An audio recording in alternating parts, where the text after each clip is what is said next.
For this specific shed, you will need an area at least 213 cm by 127 cm. Check all parts against the parts list before beginning construction and identify each component. The components will all feature part numbers on them for easy identification. You may wish to remove all of the washers from their grids before you start. There is a plastic coating on the majority of the shed components to protect them during transport. This should be removed before construction as it can be tough to remove later.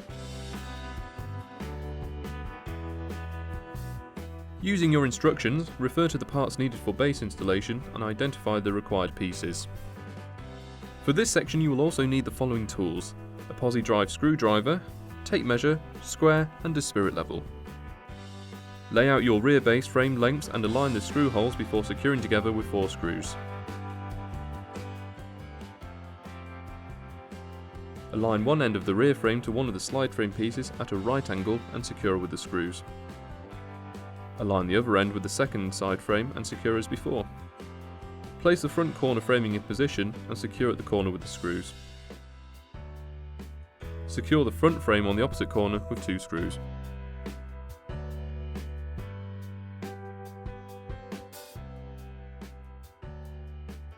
The door threshold should then be placed over the ends of the front base framing. Do not secure this yet though. At this point you want to make sure that your shed is in the correct position on your base, as well as making sure the pieces are square across the angles. Use a tape measure to check this. Once you are completely satisfied that the base is square, mark with a pencil through the holes in the frame and onto the concrete below.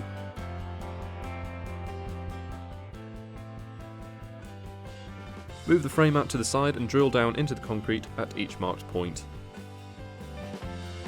Insert plugs into each hole. Secure the base down into the drilled holes with 16 screws positioned around the entire frame. Check that everything is still square and level before moving onto the walls.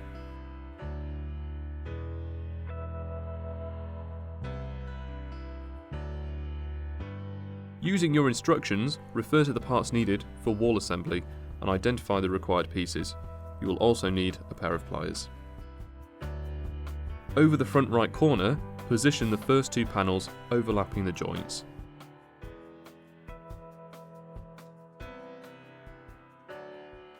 Affix the panels to the base frame using screws and washers.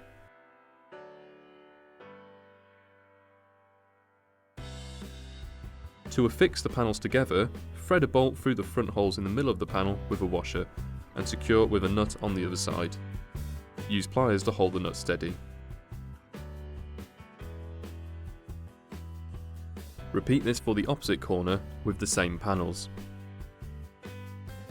Place the top front framing end to end and brace together using the C-shaped plate. Secure the plate using screws through the pre-drilled holes.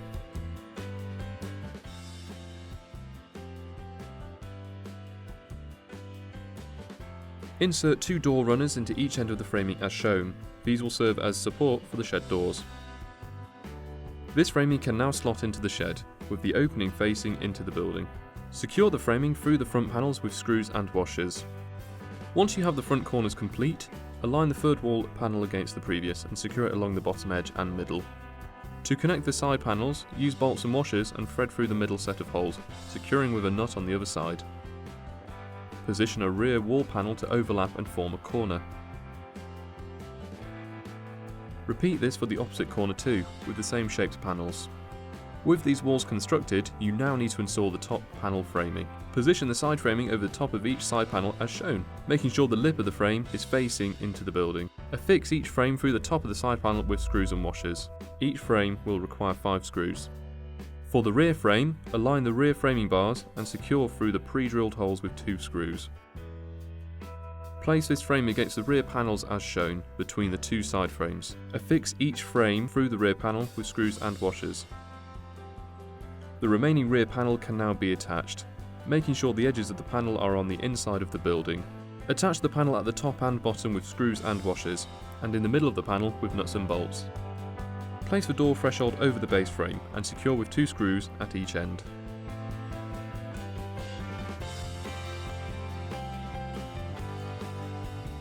Using your instructions, refer to the parts needed for roof frame assembly and identify the required pieces. Begin by removing the 2 top screws from the front framing plate. Position the door framing to the left of the doorway, making sure the tabs are in the same position shown. Attach the frame at the top and bottom with screws and washers, and to the middle of the panel with nuts and bolts. Repeat this for the right side of the doorway, again making sure that the framing is aligned as shown. Insert the top door crossbar over the bar at the top of the doorway, and secure with the 2 screws at each end. Place the triangular apex panel onto the top of the door framing and secure in place with 3 screws. Repeat this for the opposite panel and secure as before. Once these are attached, secure the L brackets into the corner of each apex piece. Do not attach the adjoining bolt yet. Position the triangular panel on the rear framing and secure it with 3 screws. Repeat this for the last panel, securing it in the same way.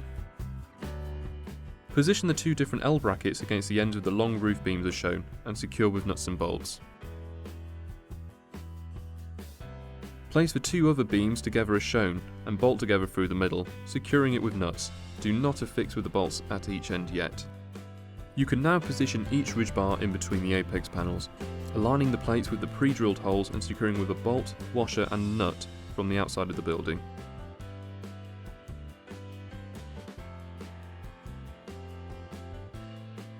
Use the central beam to bridge the gap across the apex. You will find you will need to pry the beams apart to fit either side of the triangular framing. Affix with nuts and bolts at each end. Lastly, adjoin the 2 triangular panels with a nut and bolt on the front and back of the building through the L bracket. Using your instructions, refer to the parts needed for roof assembly and identify the required pieces. Arrange the first roof panel over the front right quarter of the shed. Make sure the panel is orientated to leave a slight overhang on the bottom edge. Affix the panel down through the top into the roof beams and side framing. Secure the other rear right panel in the same method.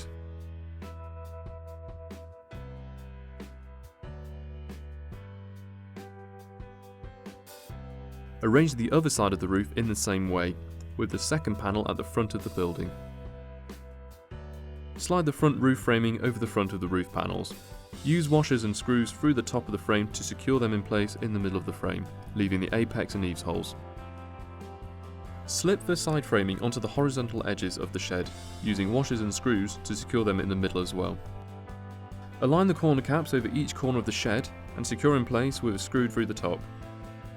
Align the ridge cover over the apex and secure it with the screws at each end and in the middle with washers and screws. Slide the plastic apex capping over the front of the apex framing and attach it at the top with a screw. Repeat this for the rear apex too. Position the plastic vents within the gap at the front and back of the shed. Secure these in place with a screw on either side.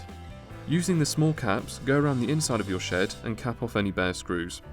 With the main body of the shed now complete, the next step is the doors. Using your instructions, refer to the parts needed for the door assembly and identify the required pieces.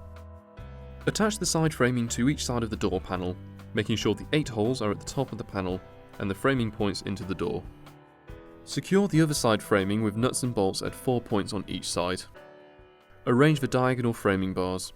Make sure the framing pieces overlap at the edge as shown and secure through the frame with a single screw. Then secure them with bolts, washers and a nut into the middle holes. Attach the framing bar to the top of the left door and secure with screws at both ends. Attach the bottom framing bar to the bottom of the left door and secure this with screws at both ends too. Repeat this for the right door panel.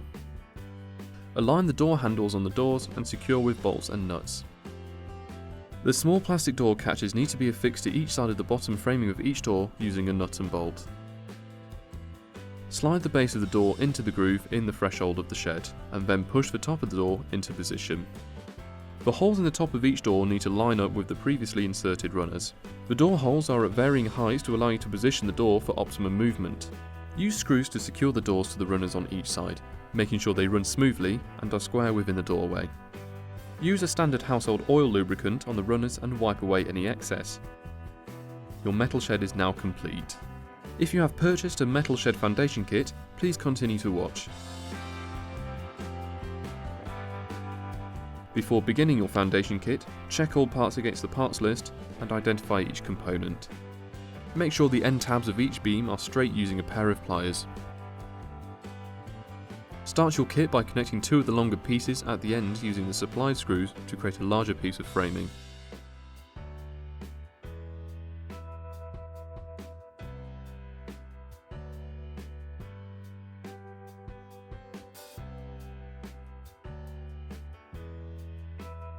Slide the smaller bar at a right angle to the large bar and secure with screws into the outermost screw holes. Secure the other smaller bar in the same manner. Align the second framing bar and secure the ends in the same position. Then slide the final frame between the two smaller lengths and secure at each end with screws. Arrange the frame within the shed, ensuring that it is central and squarely aligned over each side. The frame tab should overlap the base framing of the shed. Use a small metal drill bit to create pilot holes through the screw holes and into the base frame. You can now lay a floor over the top of your foundation kit. Here we're using 9mm OSB sheetboard. This will need to be secured as shown into the metal shed foundation, making sure the edges are flush. Screws for this are not supplied and requirements will vary depending on your flooring material of choice. Your foundation kit is now complete.